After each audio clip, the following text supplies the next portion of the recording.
वर्मा जी। महाराज जी, हमारे घर में हम सभी चाहते हैं कि हमारी संतान के रूप में एक महान भक्त प्रकट हो। उसके लिए हमें क्या करना पड़ेगा? आराधना खुद करनी पड़ेगी।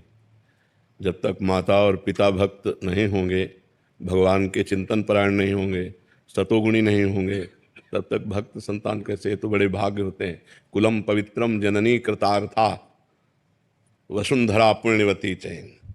वो भूमि पावन हो जाती है, वो कुल पावन हो जाता है, वो माँ जय जयकार करने योग्य हो जाती है जिसके पुत्र भगवान का भक्त पैदा हो।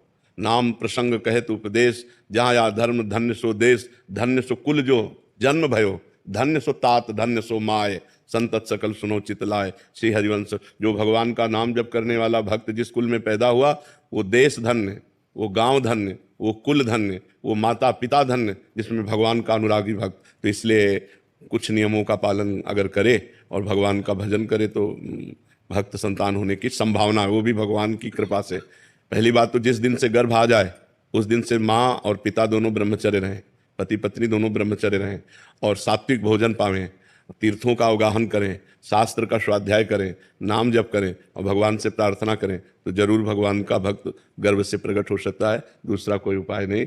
संसार का त्याग करके रात दिन भगवान में चित्त जोड़ना ये बहुत बड़ी बात है, ये बहुत बड़ी बात है। तो ऐसा करे, भगवान से प्रार्थना करे और संयम से चले, नाम जप करे तो वही संस्कार गर्भस्थ शिशु में पड़ेंगे तो जरूर न जरूर भगवान का भक्त या देश भक्त पैदा हो जाए तो जीवन कृतार्थ हो जाए। महाराज जी, आपके श्रोता हैं जो सत्संग सुनते हैं, परसों आए थे महाराज जी। उन्होंने आपका बहुत देर पहले सत्संग सुना था कि जब बच्चा गर्भ में आ जाए तो ब्रह्मचर्य से रहें, और बहुत कह रहे कि हमने नाम जप भी किया और हमें अभी 1 साल का हो गया बच्चा।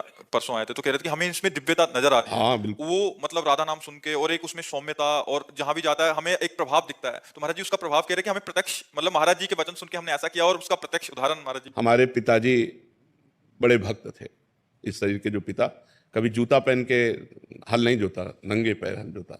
और संतों की सेवा, तो हम लोग जब छोटे छोटे थे 4-4 संत आ जाते, सबके चरण दबाओ, चरण धो, चरणामृत पियो और उनके पास बैठना। वो श्री राम जय राम कीर्तन कराते, कीर्तन करते, भागवत हो रही वही बैठ के सुनते। बचपन से भागवती सब परमाणु मिले। माता जी को तो क्या कहना, साक्षात देवी। बस वो ऊपर एकांत, दुखंडा मकान था तो ऊपर एकांत में बैठे राधा कृष्ण की छवि रखे, वो तो बस जप में ही अधिक लगी रहती थी। तो उसका प्रभाव देखो कि हमारे पिताजी भक्त, माताजी भक्त, तो हम भक्त, हमारा परिवार का सब पूरा सदस्य भक्त, बहनें भाई सब भक्त हैं। तो जैसे हम परमाणु अपने परिवार को देते हैं वैसा ही हमारा परिवार होता है। तो हम माता पिता का विशेष योगदान होता है। पुत्र की उद्दंडता या सौम्यता ये माता पिता से। अब आप गंदे आचरण कर रहे हो, गर्भस्थ शिशु है, उल्टा सीधा खा रहे हो, उल्टी सीधी बातें कर रहे हो, वही संस्कार पढ़ रहे हैं।